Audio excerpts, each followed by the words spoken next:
Сегодня в столице республики прошло расширенное заседание правительства Якутии. В повестку дня вошел 21 вопрос. В том числе Кабинет министров утвердил размер прожиточного минимума и финансовый план на ближайшие десятилетия. Продолжит тему Розалия Борисова.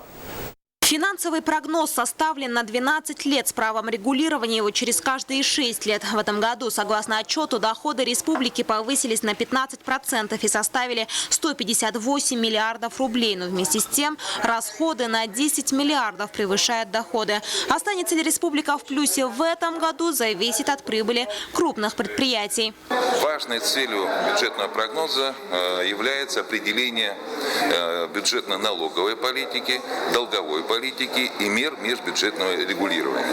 Одним из разделов, конечно же, будет оценка вариативности, то есть представлено не менее 2 вариантов должно быть, сценарные условия, и раздел достаточно будет рассмотрение рисков, которые мы должны прогнозировать и в связи с этим учитывать свою стратегию направления бюджетной политики.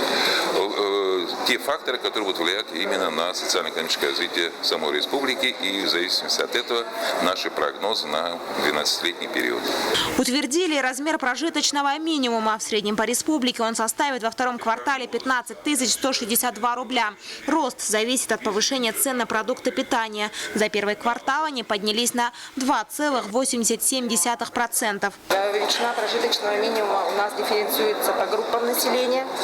Например, на трудоспособное население установлено на уровне 16 085 рублей, на детей 15 682 рубля и на пенсионеров 12 228 рублей. Вместе с тем, госпрограммы переселения из аварийного жилья и ликвидации очередей в детские сады останутся в приоритете.